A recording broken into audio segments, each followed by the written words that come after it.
Don't get shot right now because you're standing in front of an open window. I got my cell phone away. Dude, stop. You were stuffed. Do we get disabled benefits when we get shot in a school shooting?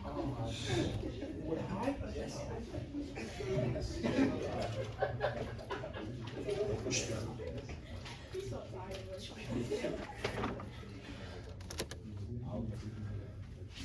Shh. Oh, sorry. Shh. Hey, if this is ever real and y'all get me killed, I will come out and kill you. I will haunt you for the rest of your life. Shh.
Good morning, Fulshire High School. Thank you all again. The drill has ended.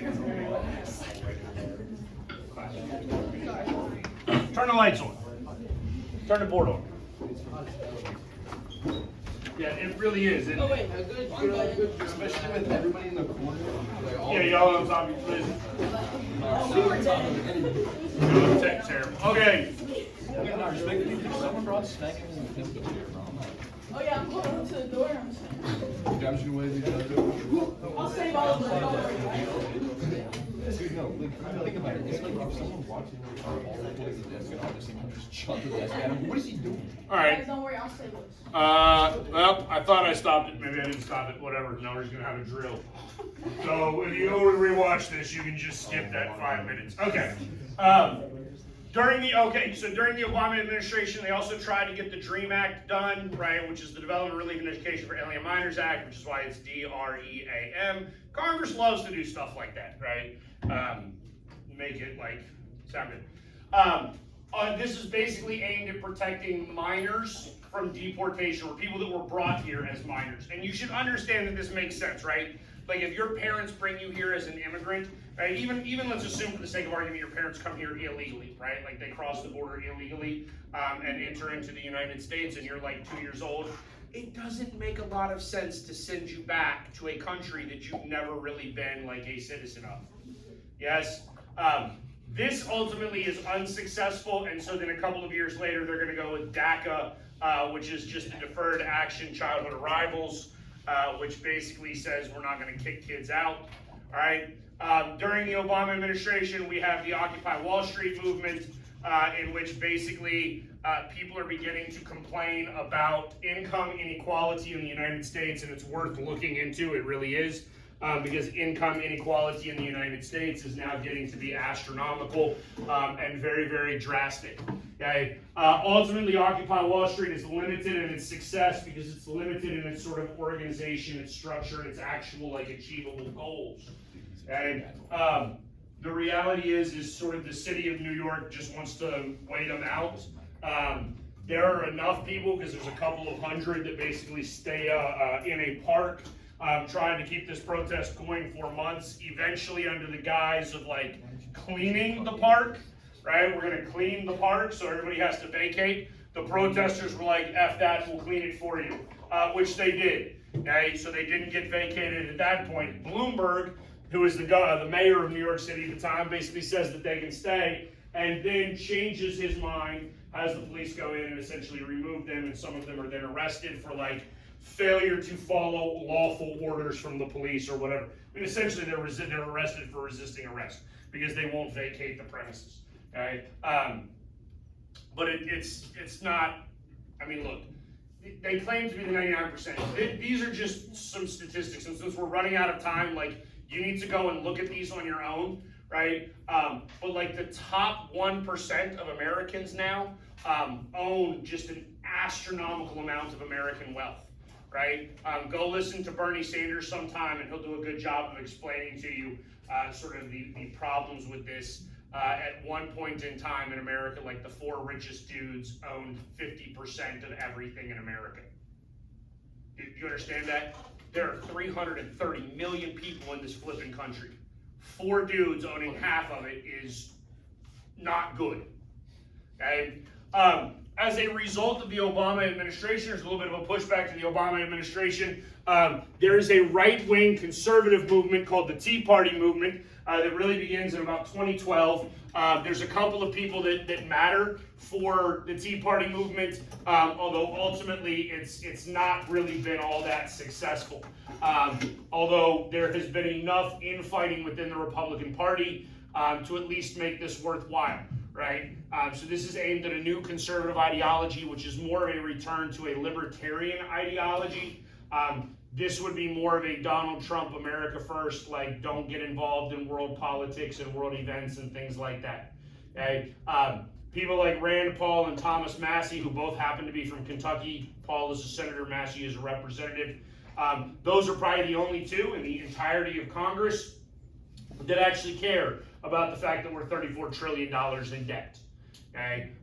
Most of these guys don't. I put Amash and Kinzinger up there. Amash actually ends up leaving the Republican Party and registering as a libertarian, and then he gets out of Congress, although he is running for the Republican Senate seat in Michigan this year, so we'll see how that goes for him. And then Kinzinger, interestingly enough, is one of like the 2 Republicans so concerned about January 6th and whatnot, right? We have the Black Lives Matter protests that are occurring around this point in time. I do want to make sure that you understand the difference between Black Lives Matter, the organization, versus Black Lives Matter, sort of the grassroots movement, okay? They are 2 different things. Right? So when you talk about a grassroots movement, that's people out in the street protesting against essentially police brutality. That is a little bit different than the actually organized and created Black Lives Matter movement, which is a self-described Marxist movement aimed at, amongst other things, ending the nuclear family. I don't know why, but that was on their website. Okay? A lot of this stems Well, some of it stems from George Zimmerman. Zimmerman was a neighborhood watch guy who shot and killed a kid in Florida named Trayvon Martin. Okay, Zimmerman claimed self-defense, claimed that Martin attacked him or whatever. Florida has stand your ground laws, right? Michael Brown was eventually killed by the police, as was Eric Gardner. Brown in Missouri, Gardner in New York City.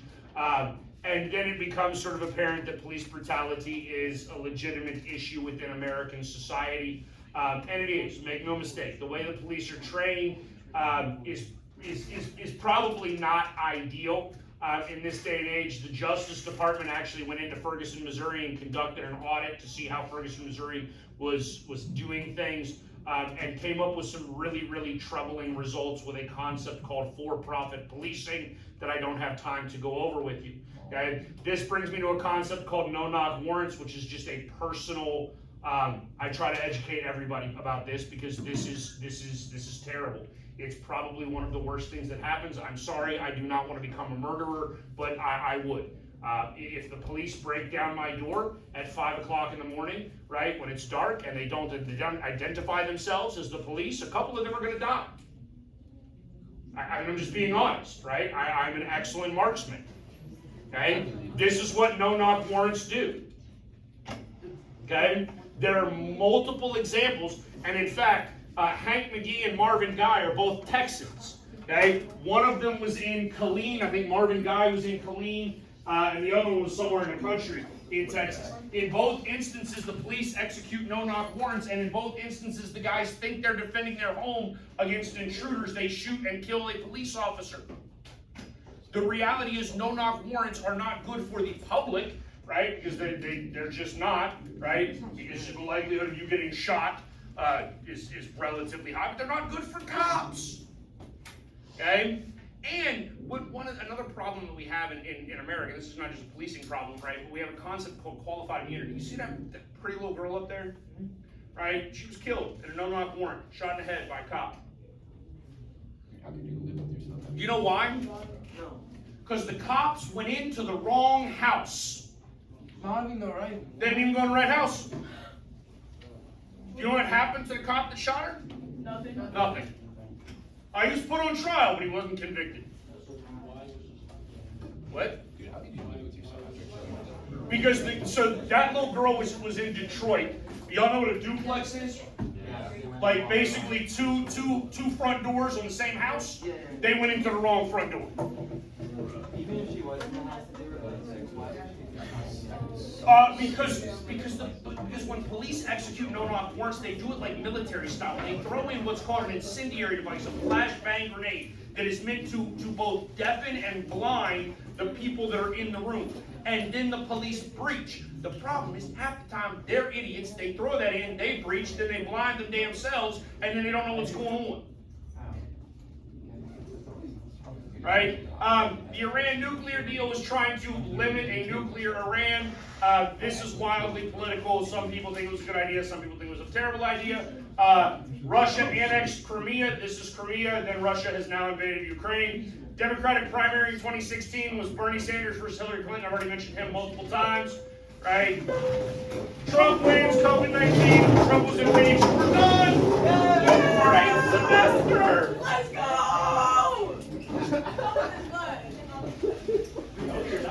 Yeah, y'all got a test on Monday. Y'all got a quiz tonight. You have a quiz tonight? I'm not gonna. Oh wait, I won't be here in this class. I won't be here in this class on Monday or Tuesday, so we're taking the test. So you got to take this shit.